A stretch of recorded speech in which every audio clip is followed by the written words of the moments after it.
well, let's talk about someone who's not under your banner, so maybe you can talk a bit more freely. And that's Conor Benn. He announced last week that his suspension has been lifted by the National Anti-Doping Panel.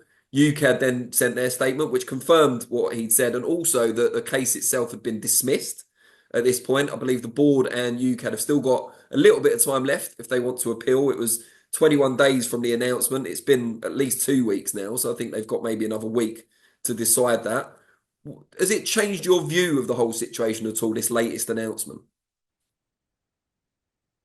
Well, look, I ain't going to change where I was at the beginning. It should have been dealt with straight away, and it wasn't dealt with. It dragged on and on and on, and it is what it is. What it is. I don't know. I mean, I haven't seen the ruling. I don't think anybody has, and obviously, No. until the Border Control and UKAD make their decision as to what they're going to do, I think it's pointless anything I say because I don't know. But they have the information in front of them, and on what, and based upon what evidence and so forth that got got the decision as to where it was a couple of weeks ago, and we will see. And once that's done, one way or another, there'll be it'll move forward. But he has to be licensed by the Boxing Border Control if he wants to fight in this country. So that's again a procedure that Conor had to go through. Just on that, we spoke to Frank Smith last week, and he said, yeah, Conor hasn't currently got a British license, and he said he's not sure if they're going to apply for one because Conor's got a foreign license. He could fight on board sanctioned shows as a foreign fighter, as other fighters do. Is it kind of unlikely that that will be allowed by the board if he hasn't got a UK license? Will they let him fight as a foreign fighter, do you I think? think you've got to ask them that question. It depending on what they say is regarding their decision whether to appeal this or not. And if they don't appeal it, then I don't see how they cannot license him. And allow him to fight potentially on a foreign license as well. Yeah, If well, he doesn't have a British license. we don't allow. It's not coming and fight on a foreign license. Every boxer who comes to fight in this country has to be licensed by the Boxing Border Control. You fight on a Boxing Border Control license. You may be licensed in another state, but you bring all your paperwork with you, Yeah. all your medicals and so forth. And that's to satisfy the board. And on the night of the fight, not just the fighter, the corners, everybody who works on that night are licensed by the Border Control for that particular fight. And with the Board of Control now being, I guess, the administrators for the Saudi shows, the Riyadh season shows, do the same rules apply? Yeah, if it's under the Boxing Border Control rules and regulations, of course it does. So if you haven't got a license to fight under BBFC here, it'd be the same in Saudi. Yeah, but if you haven't got, but if you're licensed by another governing body, that's nothing to stop you asking to be able to box in Britain or over there. That's not an issue. But That you are allowed to do that. Whether they grant it or allow it, that depends, I suppose. And obviously I mean, any boxer, that's the position. But speaking specifically about Conor, is that I suppose that depends on whether the Border Control decide whether they're going to appeal that decision or not, or you can decide they're going to do it.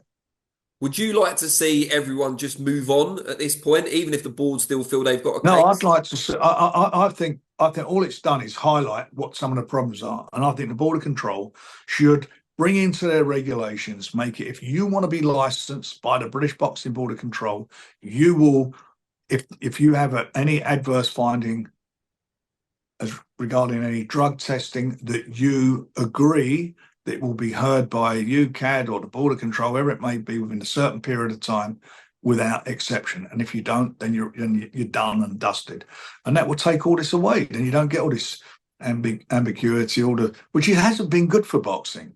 None of that's been good, and that to me would be the answer to it. And everybody should learn from what's gone down.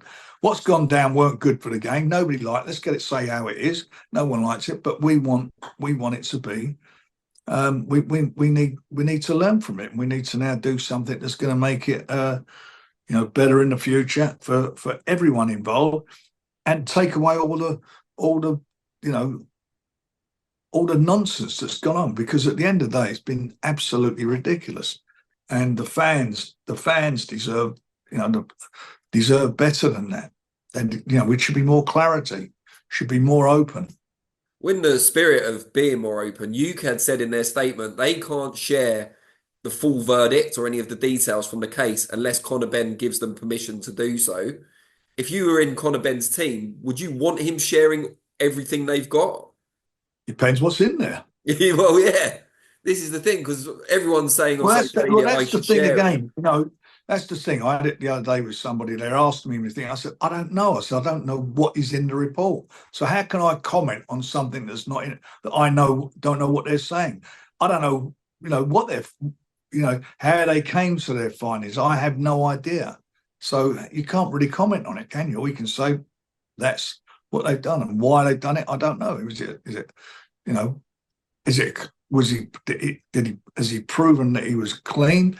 Was it a technicality? Well, who knows what it was? But the fact of the matter is, it is where it is now, and everyone's got to move forward quickly. And the border control and UKAD need to make their mind up what they're going to do, so this thing does get brought to a finality. And I've asked you this a couple of times before about Dillian Whyte, and you've expressed your willingness to work with him again after his fight with Tyson. He's coming back next month in Gibraltar, where he's fought Yeah. before. I think they made a special coin for him last time. I don't know if there's similar plans this time round. But he's fighting Ebenezer Tete, someone I believe you know relatively well as well. What do you make of that comeback fight?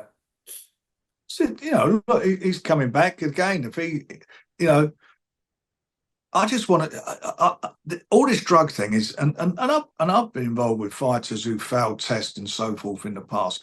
You don't, you need clarity, you need closure, you need to get it over and done with, and whatever it is, get it over and done with. And if you're guilty, accept your ban. If you're not guilty, border control. Then then you've got to make sure that you work with you give the fighter his license if he's clear to box and he's medically fit to box. That's how I see it. Having said all that, and you talk about the fight, I mean, it's not a bad fight, though. It's not a bad fight for him. Yeah, you expect him to come through though, I'm assuming? I would think so, but you don't look. All these guys, they're all getting on a bit, and it's what they got left in a tank. But I think he will come through. But it's quite interesting times for him all. Now, I mentioned our conversation with Matchroom's Frank Smith earlier. I know you guys have probably got a better relationship now these days. He was talking about Boxer and their future with Sky Sports. His opinion was that Sky Sports would be crazy to renew the deal with Boxer, given the way it's gone so far. That's obviously Frank Smith's opinion. What's your view? Not just do you feel they should renew it, do you think they will renew it? I don't know. That's a question only they can answer. I don't want to see Sky being out of boxing. I don't want to see any TV company being out of boxing. Our sport needs as much exposure as it can get. Whether it's with Boxer or somebody else, who knows? But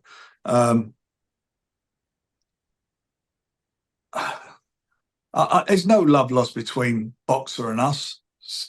There isn't. So, I don't know what you expect me or anyone expects me to say about it. I mean, personally, I couldn't give a toss one way or another whether he's got a contract or not. And that's being very honest about it. But I would like to see Sky stay in boxing. From a objective perspective, as you said, no love lost, but from your opinion as a boxing expert, they've done 3 years now, I think it's been in that relationship. Do you think what they've produced has been good enough to get a renewal? Well, it's not about doing what they've done. It's the fighters they've got on their roster. I don't know. I mean, I don't know who they got on their roster at the moment. And they've got a couple of fighters on there. Is that going to carry through a whole, another 3 years worth of boxing? I have no idea. They've had a few fighters beaten over the last 6-7 months, haven't they? Quite a few fighters beaten, I think. Yeah, obviously Chris Billum-Smith came up a little bit short over the weekend. I suppose that was the more. I would have made that match for him. I wouldn't have made that match for him, to be quite honest. I don't get the point of it. I mean, he's got a big following down on the coast, and you could have kept him going with a couple of fights down there, and then got him into maybe into a big match or a big fight. I don't know. He's a brave guy. I mean, I don't know him, but everybody I talk to about him says he's a really nice bloke, and he's a good guy, and he showed plenty of balls against a fighter who's very skillful.